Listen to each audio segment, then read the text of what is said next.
И отиваме сега днеска на центъра. Ще има проверка на автомобилите. Да видим какво става сега. Какво ще става. Какво ще бъде. Здравейте, здравейте. Какво ще има сега? Днес какво предстои? Технически преглед преди това, след обяд започва ралито.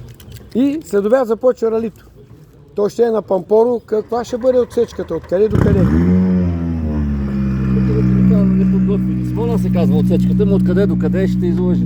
Да, а и това как се води? Като отсечки. Републиканско ли? Какво е това? Национален шампионат по рали. Национален шампионат по рали, втори кръг. Клас нещо?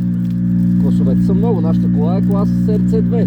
RC4, има RC5, има HC1, 2, 3. Вие откъде сте? Лично аз съм от Пещера. От Пещера. Колегите механици са от Преслав, пилота е от София. Пилота от София. Браво. Браво. Международно участие. Международно участие, точно. Има и така. гръцки участници, между другото, Гръцки наистина. участници. Ева, сега ще им да го снимаме. Това е национална телевизия Чепеларе. Борислав Киряков на латиница в Фейсбук. Гледайте да видите. 300 хиляди гледания. Сега да видим сега и другите коли. Стой до мене, стой до мене. Значи, нали разбрахте какво става сега? Ето, Чепеларе. Ще има от всякъде. Нали, това ще е рали Пампорово. Здравейте, здравейте. Пусни. Мога да сме. Гледайте какво става. Всички автомобили ще трябва да бъдат проверени, тествани, технически прегледи. Браво, я да видим какво се състои този технически преглед, какво ще бъде, как ще се направи. Значи всяка една кола минава. Паднали състезатели междувременно. А тук сега какво се прави? Някаква информация, някой тук технически преглед на автомобилите, така ли? Правим. Вие откъде сте? От София. От София. Право, бе, значи има и софиянци в Чепелари. И ти ли си от София? Здравейте. Здравейте, момчета, добър ден. Какво ще е днеска сега тук? Какво правим да обясним? Състезателя Киряков ли? Да, аз съм. И аз малко ски карам и Да. да се запознавам. Благодаря ви. Нещо да кажете за национална телевизия на Чепеларе. Какво правим днеска? Днеска правим технически преглед за рали Пампорово на всички автомобили, които се явяват. Проверяваме им теглото, мерките за безопасност, екипировка, каски, ръкавици, пожарни системи, колани, клетки, външен вид на автомобилите, гуми, да са готови, да са безопасни на трасето. Това състезание какво е сега? Втори Републиканско? кръг от републиканския шампионат по рали към Автомобилната федерация на България. Браво, браво, значи това е престижно хубаво за нашия град, точно за това го снимам. Давам вие как се казвахте? Веселин Шишков от Сливен. Веселин Шишков от Сливен. Приятно Дълги ми. години караме тук ски. Опа, да. Ще се учиме заедно. Вие ще мучите да карам коли. Състезания по ски тук сме участвали, планинската служба. Браво, браво. Много години идвам. А колко километра? Каква ще е отсечката? 85-6 км, кара се Ливочево, Стойките, Рожен, Момчиловци. Момчиловци. Това Браво. са скоростни етапа и последният етап е в Смолен, градски етап, много атрактивен, в неделя последния етап. Неделя последния. Значи днеска след обед ще стартира. Да, днеска в 14 часа е старт. 14. Има ли много участници? 15 състезатели. 15 състезания. Някакво международно присъствие? Един гръцки екипаж, който очакваме след малко. 3 гръцки екипажа. Три гръцки, два в нашия, с един Пелмата, три гръцки. Очакваме ги. Бъде за един, че закъснява, сега го очакваме. Да. Браво, това е хубаво, което се случва в нашото градче. Така За да първи бъде. път в Чепеларе, тук много добре ни посрещнаха. Доволни сте? Доволно. Браво, значи благодарим на кмета. Разбира се, трябва да както ни надграждаме. посреща и по Нова година. Тук дълги години караме тук Нова година. И празнувахме на времето и победата на Екатерина Дасовска пак. Браво, благодаря ви. Цял лек ден. Това ще го пусна сега във Фейсбук и TikTok. Ще го видите. Да, браво, браво.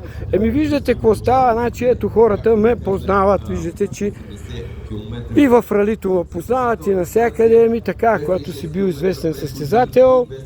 Хората са много доволни, давай, дано да го надграждаме. Следващия кмет, който ще бъде в Чепеларе, трябва да продължава с такива традиции, такива състезания.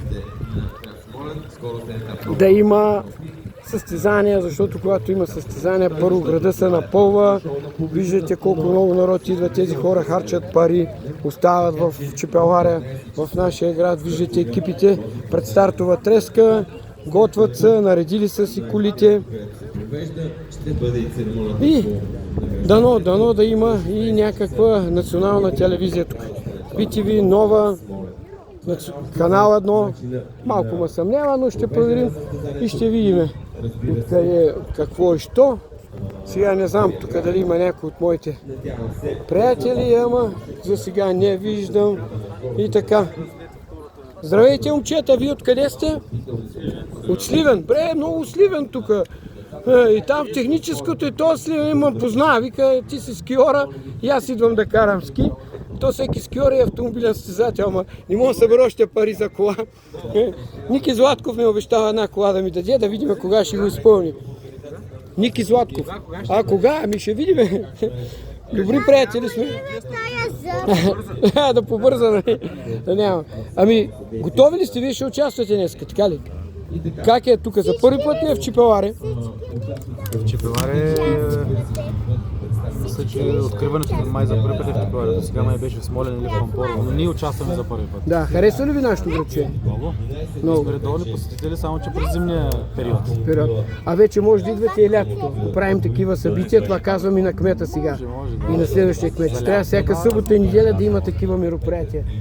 Чак всяка събота. Защо да не? Нека да има. Ето виж колко много хора има. Всички тези хора остават пари в нашия град. И така добре за... Хотели, ресторанти, всичко са пълни магазини. Ето това го казвам и на колегите, защото аз съм един от първите хотели в Чепеларе, в историята на Чепеларе. Да, и им го казвам, че само така става, с такива мероприятия, защото някои казват, стига с тези състезания, да. Но състезания до нас е първото. Познавам се, ето вие. За първи път да през лятото в Чепеларе. Ако не беше състезанието, нямаше да дойда през лятото в Чепеларе. Как се казвате вие? Павлинянев. Павлинянев. Поздрави на Сливен, които гледате в TikTok Боби Ки, а в Facebook Борислав Киряков на латинец. Гледаме. Хайде, чао ви, успех, лек ден. Гледате, виждате, скъпи българи, приятели, каква е обстановката тук. Няма как едно такова мероприятие да ни се отрази. Виждате колко много хора знаят и за първи път идват лятото тук. А пак го казвам, повтарям и не знам за кой път.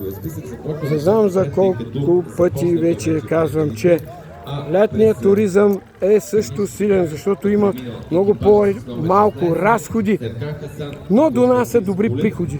И ако искаме наистина да живеем добре, да има икономически ефект върху нас всички чепеларци, защото този народ всички сега днеска ще изкупат и пиците, и водите, и по хотелите ще спят. Виждате колко народ има и вече, щом ще има и 3 гръцки екипа. Това нещо ще се чуе и в Европа.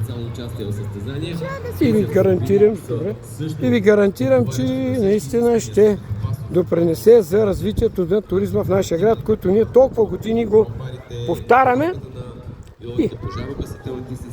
и се мрънкаме, че няма. Но когато идват хора, ние трябва да сме готови. Ние трябва да сме готови да ги посрещнем. Тъй като обикновено е една хомологация около 5 години, те са по-остарели модели, затова вече са с естетна хомологация, но имат право да участват в състезанията в отделни класове, както в случая с Сергей Хасан и Константин Скулев, екипаж е в HC3. С неговото участие той бележи втори сезон в автомобилния спорт. Има предвид пилота, защото миналата година... Това нашето малко градче Чепеларе, което искаме да го превърнем в наистина туристически център. Но ще трябва такива сгради като тази да бъдат отворени. Да бъдат отворени и ако беше отворена сега, гарантирам, ще да е пълно. Тук ще да работят 40 души и хората ще да бъдат още по-доволни. Също се отнася и за Пещерняка.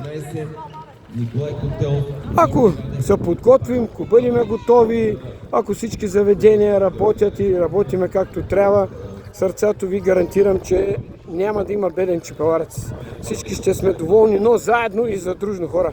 Само заедно и задружно. Не знам, тук нещо се получи, някакъв дефект и не знам какво. Та реклама и на Пампоро, ето аз много пъти го казвам, че Чепеларе заедно с Пампоро нещата ще станат. По-отделно няма как. Чепеларе, Пампоро и Смолян, включените. Ето един приятел, много ме древа. Здравей, приятелю! А сега нещо да кажеш за национална телевизия Чепеларе. Ти си дългогодишен посетител на нашата ски писта, а сега те виждам, че си вече тук и на ралито, нали? Прекрасен град, моя род от едната страна от Чепеларе и вие сте прекрасни балкански хора. Родопчани, като чуеш родопчанин, Днеска с какво ще участва? Коя? днес съм с кола за сигурност. Няма да участвам официално в състезанието, ще помагаме в организацията. Организацията. Да. Колко коли ще участват? Колко екипа? 15 състезателни автомобила и 3 коли, които са така наречените нули, форлойфери, които проверяват работата на съдиите и времеизмерването. Да. Чух, че ще има този път и чужденци. Някакви гърци. Доколкото знам, ще има гръцки екипажи, които дойдоха още в началото на седмицата да тренират, което е прекрасно. Кой има най-голям шанс да победи? На кой залагаме? Всеки има шанс, но имаме 3 много силни автомобила. Първи, втори и трети номер, които са от класа Рали 2 и са изключително силни. Къде си те? Мартин Сорилов с първи номер и Ханко Ханков, неговия навигатор, които са шампиони на България 2023. Те след малко ще дойдат, защото в момента тече техническия преглед. Да. Той е винаги в обратен ред на номерата. Да. Също така трети номер, които са Никола Мишев с навигатор Ангел Башкахайов, с тази Шкода, която е в момента там. И за тях са Антон Титов с навигатор Александър Спиров с Hyundai. Браво, Те са благодарим за това. основните Претенденти. но и в А нашото момче, гледам тук, чепеларското момче Ангел Гержика. Нашето момче, той трябва да отговаря за сигурността, да ни дава много газ. Така ли? Да. А той значи няма да участва като състезател, така ли? Да, той ще проверява съдиите и сигурността по трасето. Ага, Но значи също ще му бъде засичено време, но не участва в официалното класиране. не участва в официалното класиране. Браво, благодарим ви за изчерпателната информация. Ще се видим пак. Пускаме го вече видеото. Чао за сега и поздрави на всички по света.